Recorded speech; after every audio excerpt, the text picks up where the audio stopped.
Hello my lovely dolls, welcome and welcome back to the channel. It's going to be a very special video. As some of you know, I am half Chinese. My mother is from Malaysia. Some of these have been drilled into me from a young age by my mother. But also once I started to get older and have more of an appreciation and an interest in my culture, I really learned and put into practice a lot of these healthy habits, so to speak, little techniques and changes here and there that have done drastic results for me. And today I'm here to share them all with you. So let's talk about some healthy Asian habits. And what I really like about this approach is that we see beauty and just wellness in general as a very holistic thing. We see the correlation between the mind, body, spirit, and your appearance. Go ahead and subscribe down below before we get into the video if you'd like to join the dollhouse. Grab a warm drink, maybe a cup of tea, and let's get into the video. There's a cat in my lap, so we're just gonna let her stick around. Habit number one actually has to do with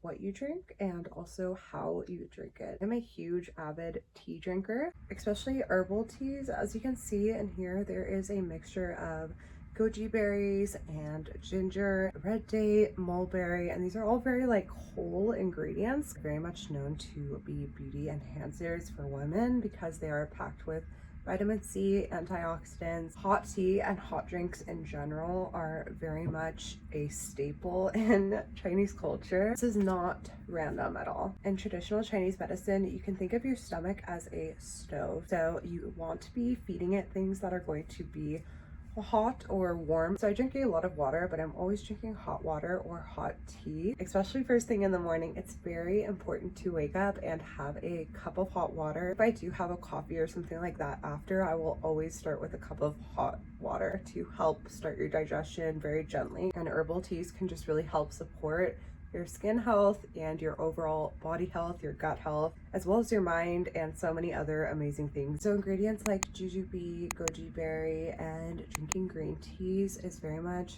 well known and respected to be kind of a beauty ritual of sorts. Another common thing that is practiced in a lot of Asian countries is to eat only until you are 80% full. Also to help with smooth digestion and also just feels better physically once you get into practice of it. It keeps you very in touch with your body. When you eat with chopsticks, it is very slow. So I can see how eating becomes a mindfulness practice in itself. Conscious eating slower, like I said, eating till you're 80% full and not stuffed. Practicing some awareness while eating can be really beneficial for your body and your mind. There's this concept of the 80-20 rule, which basically just means that 80% of the time you try to stick to a strict regimen for what is best for you. You eat clean, and then 20% of the time you allow yourself to indulge. In my experience, this does actually help with consistency in the long term. You are allowing yourself to satiate some cravings and not drive yourself mad, but also get back to a schedule and a purpose with the rest of your time. Let's talk about gua sha and face massage. It's becoming very popular in the West. I do have a tutorial for this I will leave in the description. This is actually a bigger part of Chinese medicine as well. It's taking advantage of the best of acupressure and lymphatic drainage and flush out toxins to support your body's wellness. It's crazy how much these things will show up on your face. Helps your face definition, puffiness, dark circles. After you face massage, it's just as important to go in and your lymph nodes in your neck and in your armpit. But to do this, you just need to take any type of oil. I'm going to massage your lymph nodes on either side for a good 30 seconds to a minute, just applying gentle pressure. This helps to flush the toxins all the way out of your system, especially if you're following up each one after the other, and one of your major ones is also under your armpit, so you want to apply the same pressure and do the same thing after you've done your neck. Doing this regularly, like once or twice a week, every week, helps a lot with not just puffiness but overall inflammation in the body. So whenever I'm doing my skincare, I always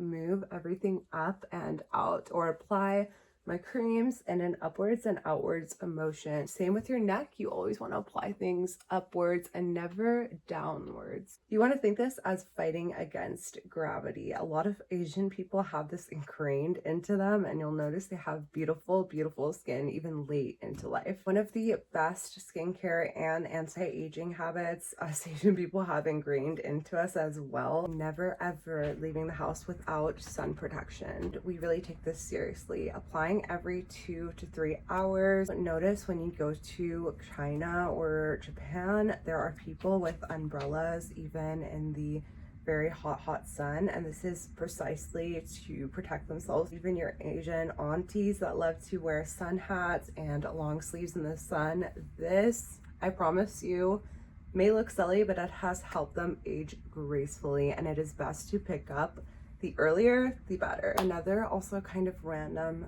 tip but very useful I can give you is taking a tablespoon full of olive oil daily, or at least semi-daily. I know this sounds super backwards to Americans. I also used to always try to find ways to avoid fats and saturated fat, but a lot of Korean people, even K-pop stars, swear by this. I've actually put this into practice. It is amazing how lit from within and hydrated your skin can be if you nurture it from the inside. Olive oil is packed with fatty acids and cholesterols, which is what your skin is made of. So it is very supportive to the skin and the skin barrier. Anything rich in omegas like that is also great for the brain and the body. But very, very useful tip on supplementing: ashwagandha. If you have trouble with anxiety, especially if you have trouble with sleep, I cannot tell you how much this has helped for me with both. I take a liquid ashwagandha root supplement just at night, and I sleep like a baby, which is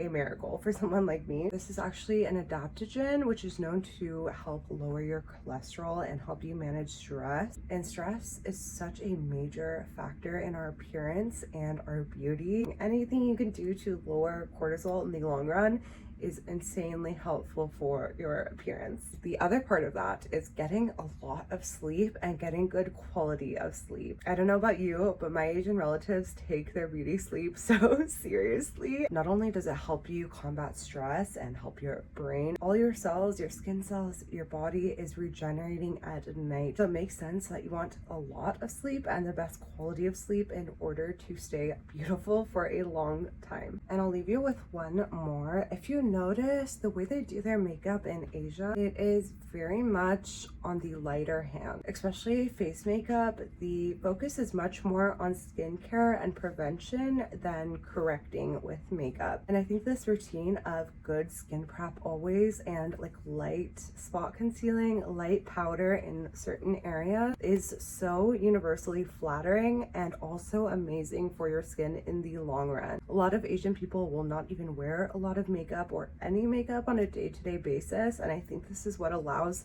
your skin to breathe and really be at its healthiest. I swear, once I started wearing less makeup, I started to look so much more beautiful. This is all I have for you guys today. Thank you so much for watching. Make sure to subscribe down below if you are not already. I love you guys, and I will see you in the next one. Bye.